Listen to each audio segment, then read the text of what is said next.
Hey everybody, welcome to a very special episode of TFG Radio. Not the Hispanic episode, not the Mexican episode. Sorry guys. We have John here today. Hey guys, welcome to Girl Scout Cookie Podcast.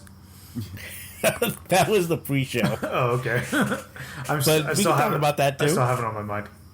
I know. And we have Danny. Hey. Who both like the s'mores Girl Scout cookies, which I detest. Because I don't like marshmallows. And see, this is how we know something wrong's with you. That's just what it comes down to. For real, what the heck's going on right here? I'm not a big fan of marshmallows. Alright, well, we know who ICE is visiting next. I already called the hotline. Yeah, man. Jesus Christ. Like, you're sitting there snacking on trefoils.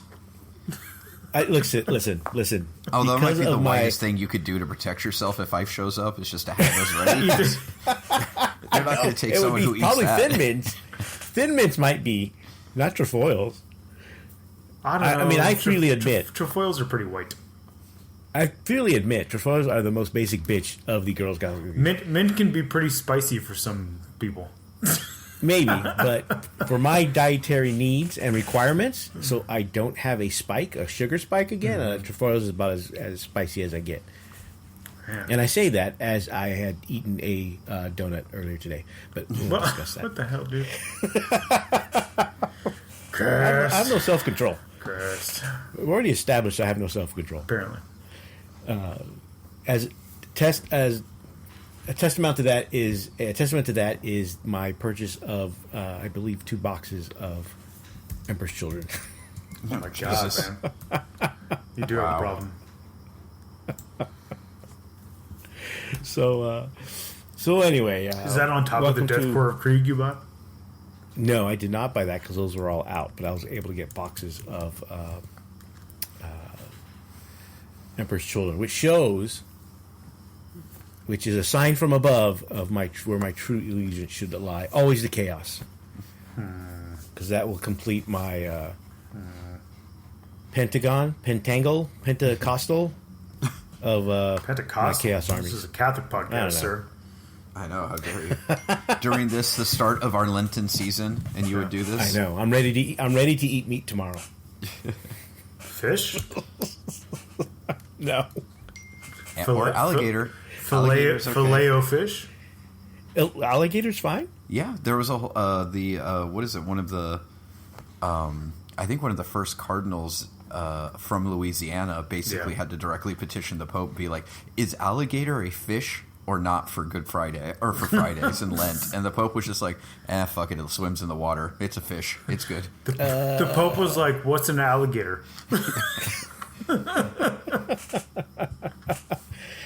I need a second source on that. Where's Tom? Tom will tell you. I need Tom to confirm, please. But we have this episode literally a week after our last episode, because if you haven't heard, recently Frontline Gaming announced that LVO is moving from January to October. So, which is a big move. They're also changing location, so it won't be at the Rio this year, but it is basically, so they moved it up essentially 3 months. So this year we get 2 Christmases. Yay! All right, big fan of double Christmas. Take that for what you will. Double Christmas, every divorced kid's favorite thing. Yeah. Sometimes it's 3 or 4, depending on how much the grandparents don't like each other. Oh, that's true too. I didn't think about that. I thought you meant like depending how many times your parents have been remarried. Oh, that's true too. Oh, jeez. No, you don't get like step-parent Christmas. Come on. Why not? Some people like, do. Some people are really close to their step-parents, and then they break up, and then they're like, shit. What the heck? I like you better than Dad. Yeah. I mean, what? Okay. I'm not. You know what? All right, we're not going to turn this into a conservative podcast.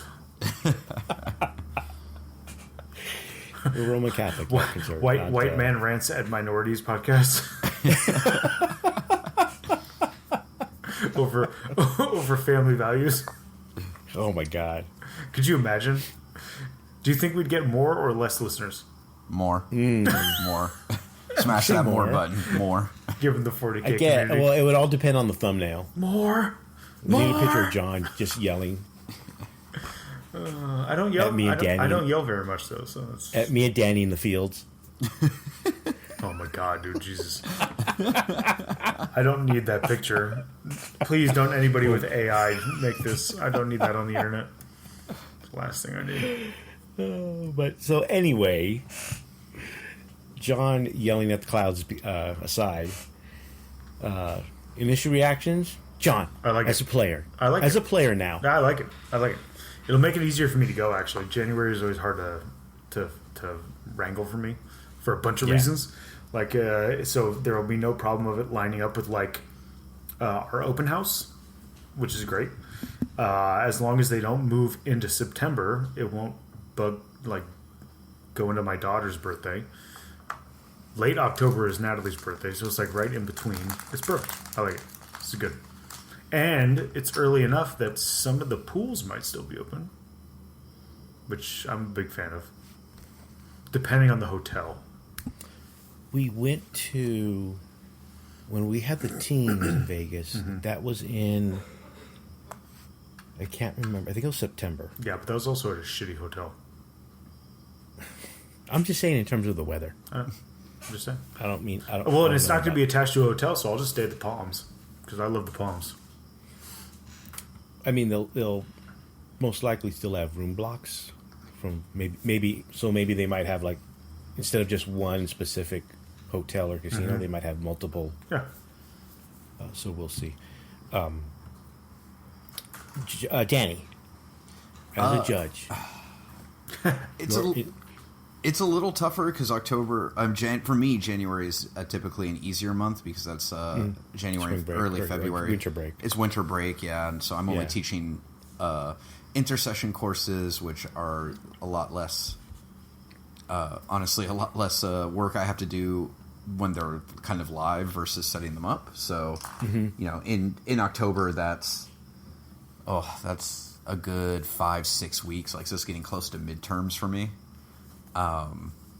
Which might be a little tough, but really my concern is we've been doing this for 10 years, and it's Right. always been kind of the same time. So people say, they plan their finances around this of like, okay, so I have to make sure after Christmas and everything else, I have this much money set aside to go to Vegas, and I worry about people being able to do it like this year, right? Of having enough time Right. to like financially plan, especially the people who come from overseas and stuff like that.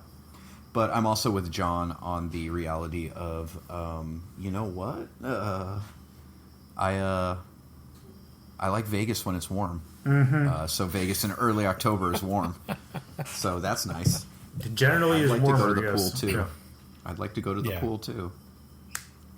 I mean, that's evidenced by our Champs Cup trip, Yeah.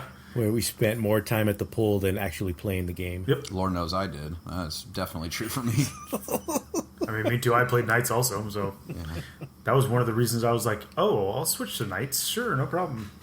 I'm not going to get finished this Necron army anyways. I'm going to play Knights. Finish all my games super fast and go sit by the pool." Yeah. For me, I mean, around that time, it was usually SoCal open anyway, so I was traveling maybe not as much because LVO is a bit longer than SoCal was. Vegas twice a year, like Danny mentioned, it can be hard for some people, especially with the WCW in the following month, like a month later. Right. Now there is we didn't really talk about it last episode, but GW announced the new ITC format, and part of that was they're switching the focus from the world view to more of the regional view. So like ideally your landing page would be whatever, for us it would be the US ranking Yeah. instead of the world ranking. So their focus is on more regional stuff and on more getting smaller events to become bigger or get credit for becoming bigger. So like for Battlefield A, it's about 30 people right now, but because it's below a certain threshold, I get enough ITC points, so it's almost like a 35 or 40 person event, even though there's only 30. Interesting. And so depending on how many people, that's how much of a bump or no bump you get. So like, for example, LVO doesn't get a bump because it's so huge. Right. But smaller events now get a bump almost equal to LVO, to be honest, because when Cherokee happened, we looked at Cherokee, and Cherokee was only like 20 points lower than LVO. Okay. Because like GW said, they took the scores. They're taking the scores because they changed where the season ends. It's now ending at WCW in November. They retroactively added the scores from the last World Championship. Right. In November. So now LVO, because it's pushed forward, is actually going to count, as far as I know, is going to count twice. Okay. Cool. I like it. And right now, LVO's only counts as many points as, I think it's only 20 or 40 points more than Cherokee. I'd have to double check with the new calculations. The new algorithms. The new algorithm that nobody knows what it is. I don't even think GW knows. I think they just tell BCP we wanted to do this, and they just make it happen. So we want WCW to be the most points. Cool, we'll do it. All right, great. That is one of the things mentioned at one point, was that it would be as many points as the largest event. So it would, so even though WCW is let's just say 400 people, it's gonna, which is LVO, which is twice as big, is going to be worth the same amount of points as WCW, or vice versa, which kind of makes sense when you look at the points for Cherokee. So the Cherokee again only was like 20-40 points lower than LVO, and it only had a third as many people, just under 300. And it's almost as many points as LVO. Okay. So, yeah, it's an interesting algorithm. I'm sure it's fine. I mean, it's whatever. But previously, so now LVO, if it had stayed in January, would have been the first big event in the new season. Right. Instead, it becomes the last big event before WCW. Before WCW. Cool. I don't know if that's a good thing or a bad thing. But I don't think it matters. Yeah, I think it's LVO. People are going to go because it's Vegas. People are going to go because it's what it is. Yeah. One benefit is that, at least for me anyway, is I don't have to worry about the ITC awards at LVO. Because those will be handled at WCW now. Nice. That's good, actually, yes. I would agree with that. That's better for so you. Hopefully I'll get out of there a little earlier than before. Mm-hmm. And one of the reasons it was moved, I believe, was because it was if you've been to the Rio and you've played at any of the years of LVO that was at the Rio, or even at Bally's, there was always the issue of space. Yes. And that was I think one of the reasons for the move was that it allowed for a much larger space to expand, whether it was 40K, Age of Sigmar, Kill Team, Conquest, Battletech, any of the other events that we've had there previously, and this past LVO. So, and because it's in a convention center as opposed to a casino, if you've never been to any convention center, they're usually a pretty good size. Yeah, they're usually really, really big. So it allows for more. It allows for LVO to become more of a convention as opposed to just a tournament, right. a tournament event. Should be cool. It'd be cool if they can get some of the really, really big games. Yeah, so I don't know if they're trying for card games or things like that, or board games. D&D would be cool too. But I know and I always compare it. Whenever I talk about conventions, I either compare it to Adepticon, or I compare it to our local con over near the airport, and they get about 3,000 to 5,000 people every weekend, Well, their highest. I think February is their high where they have the most amount of people, and it's like 3,000 to 5,000, and it's all board games and role playing games. If they do some LARPing. If they do a Settlers of Catan tournament, I might play that instead of Warhammer. Maybe you'll play against what's his name's son from Colorado. Yeah, I know who you're talking about. Apparently he brought a Settler of Catan box to his NFL interviews. Mm-hmm. Yeah, and had them play that instead of actually doing the interview. Yeah.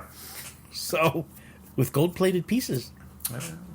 I've always wanted one of those really, really nice 3D versions of the board game. Oh yeah. But yeah, so because like I said, like at our local con, they have a Settlers tournament. They have a Ticket to Ride tournament. Oh, that's fun too. They have a bunch of like games you wouldn't think there'd be a tournament for, but there's I can see Ticket to Ride if you play with one of the expansions that's fairly balanced. You have to play the one that adds the rail lines in the west, so it makes it a little bit more balanced. But yeah, I don't remember the expansion name, but so yeah, so there's a bunch. So we'll see what they add to it. I'm curious to see what they're able to bring to it. And at least I'm excited for it. So I mean, it's Vegas again. It's Vegas, LVO 2025 2.0. What's not to like about Vegas? Am I right? So, I mean, it will be weird because it's not connected to a casino, but it is near Fremont Street. But so many, how many tournaments in the world are connected to a casino? We only think it'll be weird because it's Vegas, but like it doesn't. I don't know. I just don't think it's as big of a deal. It's close to Fremont Street. It's close to Stratosphere. It's it's fine. I think Frontline's the only one that does it. Yeah, I think everyone else now that I think about it, not many of them. Most of them are tied to hotels, but not to a casino. Right. Yeah. Because Cherokee's the resort, casino resort, and ACO or Champs Cup is connected to is at Harrah's casino, but the rest of them, BAO, no, it's just those two. LSO's at a hotel, and it doesn't even have to be attached to a hotel necessarily. Like a lot of conventions are not. No, and like I said, this is the convention center, so it's right near Fremont Street. Right. So if anyone's never been to, which is basically old Vegas, yeah, right. My brother I know prefers Fremont Street over the Strip, so he has a good story about Fremont Street that he tells all the time. So, I have a great story about Fremont Street. I can't tell on the show. I don't know if I've ever told you guys this story. Actually, I have to tell you this. This is a good one. I don't. Maybe once you start telling, I'll let you know. I might have to. I might have to let Natalie tell you guys. This is a good story. Okay. Well, yeah. So my curiosity is not so much. I don't think, in all honesty, I don't think we'll get the turnout that we got this past year or this past LVO. Mainly because it's twice in 1 year, and it's a shorter. Instead of waiting a whole year, now it's basically a 9 month. Well, at this point, depending when tickets go on sale, it could be.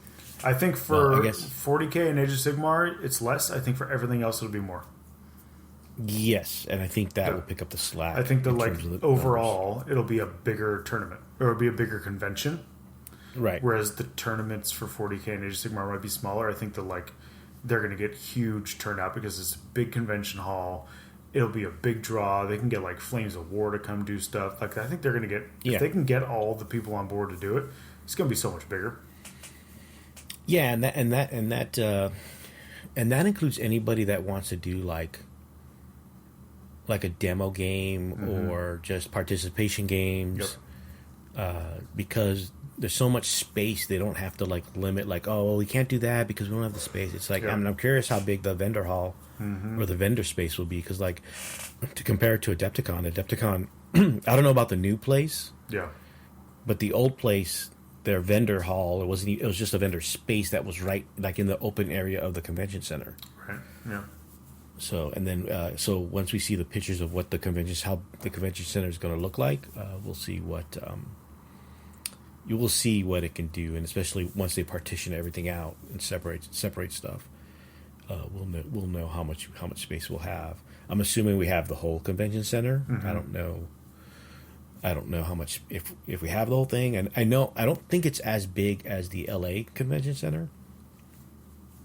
I don't know. The convention center that they're looking at, it's really big. I know. I went in it once. Like, it was built. It was built like early 2000s, and I remember going in it for something one time when I was there when we would go in our 20s a lot more, and it's huge. It's big. I don't know how much they're going to rent out of it, but I mean, there's plenty of space.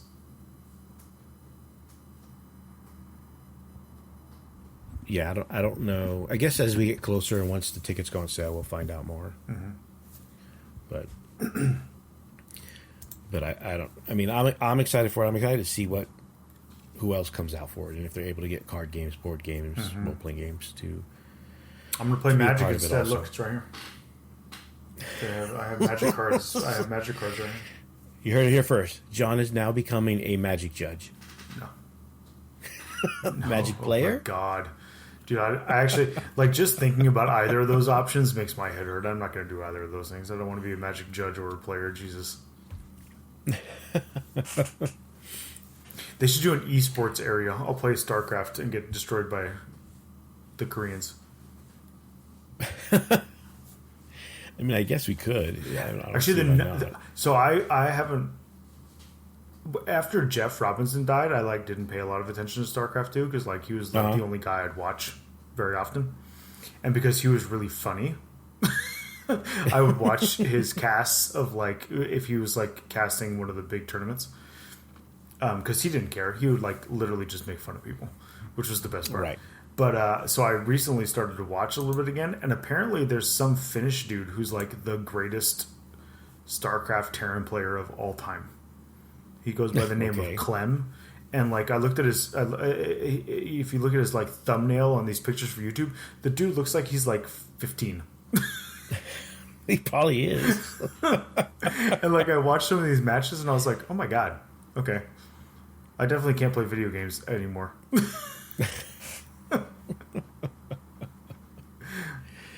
Well, we'll see.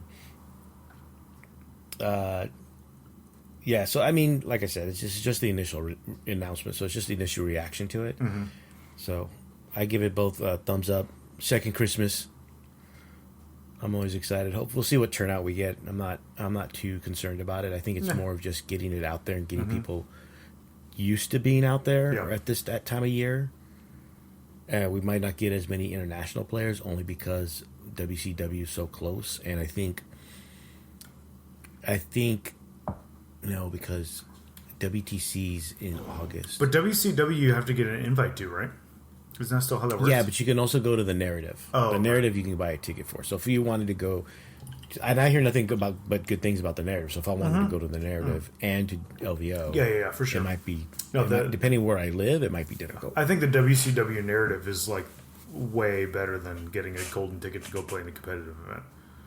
Gold ticket's cool to get, just because you can it's bragging rights. But if I was going to choose one to play in, I have never heard anything at all bad about the WCW narrative event. Grand Narrative. I've ever heard is that it's awesome. If you're a 40K fan, it's supposed to be one of the best experiences you'll ever have.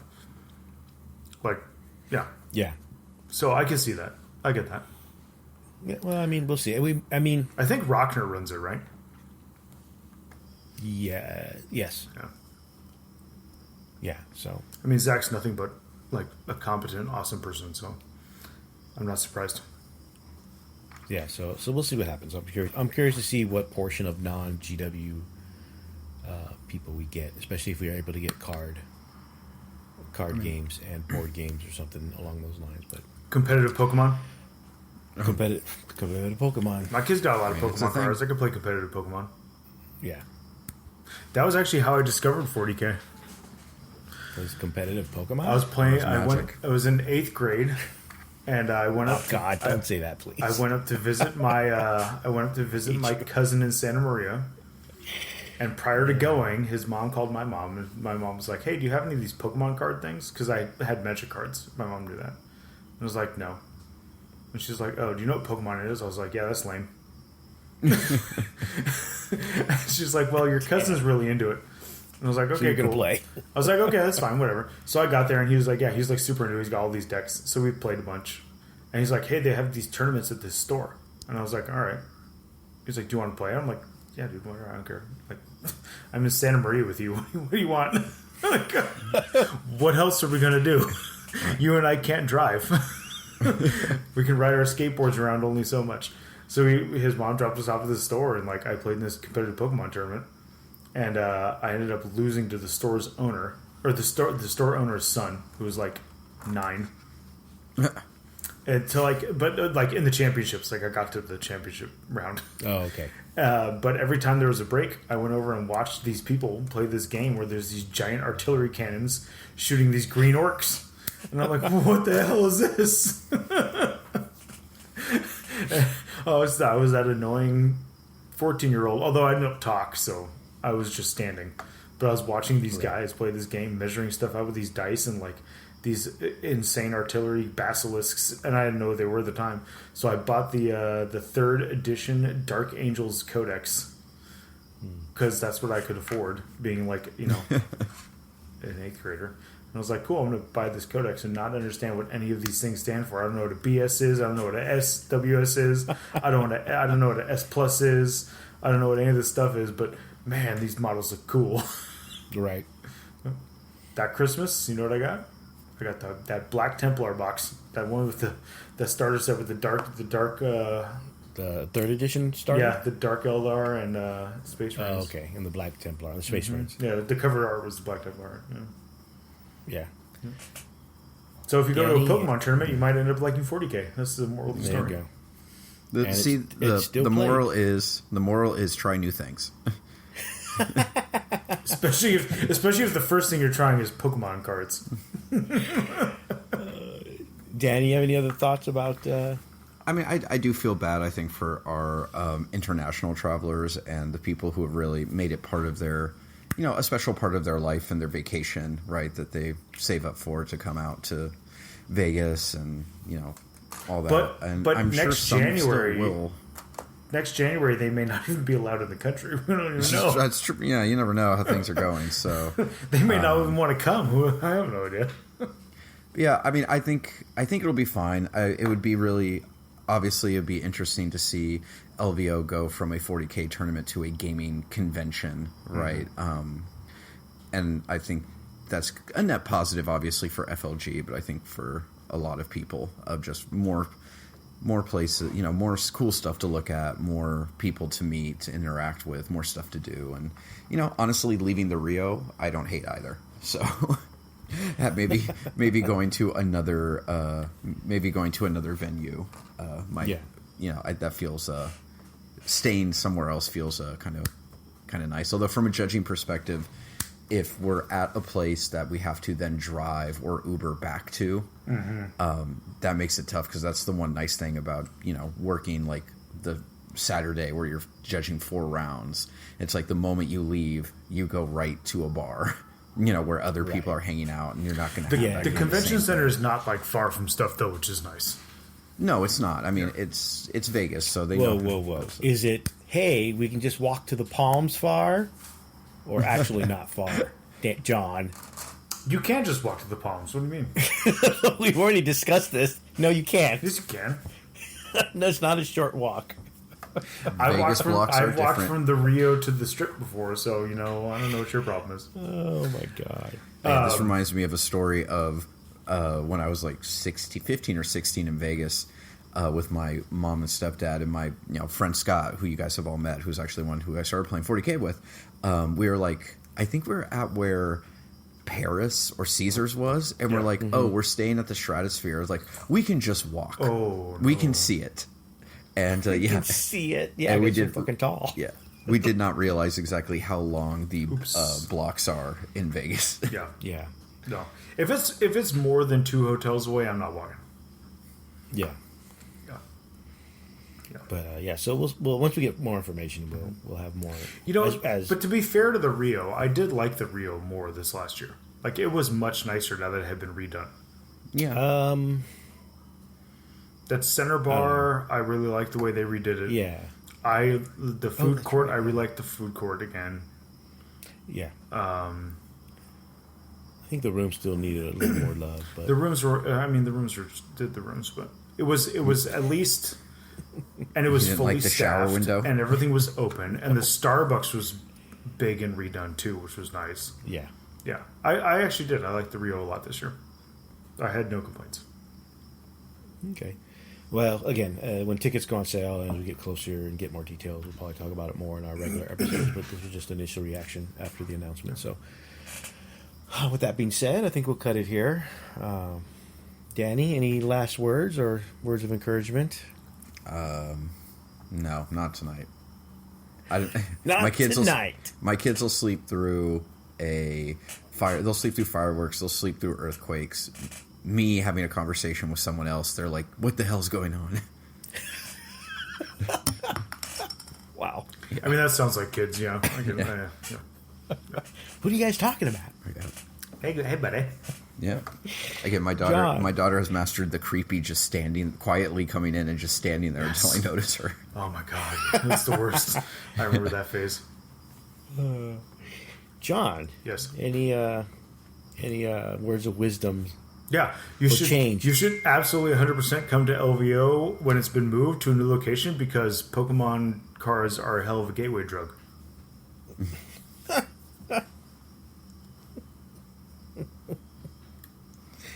I guess, or Lorcana, or One Piece, or any of the new gaming. I don't know any of the words you just said. You just made those things up. No, my daughter has expressed a lot of interest in Lorcana just because Elsa is because all prominently featured. Hold on. There's a Lorcana game and it's all Disney stuff. Yes. Yeah. That's basically all it is. It's all Disney IP. Yeah, it's Magic Disney. Yeah. Disney magic. I don't like anything about this. Oh, you'll like it. No. Disney's gonna make you like it. I did like Kingdom Hearts. See? I didn't like Kingdom Hearts 2. That's in there too. I don't know. I don't play it. I don't know. Maybe it is. Or was it number 3 I didn't like? Which one sucked? I didn't play any of them. It was 3. 3 sucked, right? I don't think 3 was what a lot of people wanted. No. Let me see. Wait, I got one way to put it. Kingdom Hearts. I gotta look this up real quick. Now you're gonna look it up. Yeah, 3 was the one because 3 was the one that took forever to come out. Right. Yeah. No, I did not like 3. Although Google says that 89% of people like this video game, so I guess, people are fucking stupid. We already knew this to be true.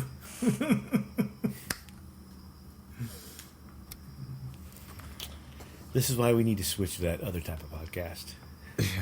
What? so we don't alienate our listeners. Why? Like, I'm not allowed to say Kingdom Hearts 3 sucked, in my opinion? Oh, you can say that part. Oh, okay. Oh, I can't say that 89% of people are stupid? Yeah. You judge Warhammer tournaments. But you don't hear me vocalizing it. Whatever. I used to be not in public. I used to be a Warhammer judge, and let me tell you, it sure does show that 54% of Americans read at a 6th grade or lower level. I'll tell you what. It really brings that if they could read, they would be really upset meme. Yes, it does. Home. If those kids could read, they'd play Warhammer better. Ouch. Ouch. Well, on that happy note, thank you for listening for this very brief episode, considering how long we normally talk. Thanks for listening. We'll see everybody. Make sure to say hi. I'll see everybody at what's my next one? Rocky Mountain. Rocky Mountain. Don't forget to like and subscribe and all that other fun stuff. Especially when we give out information like this and information about the tournaments as they come around. So thank you very much. Good night and have a pleasant tomorrow. Later. See ya.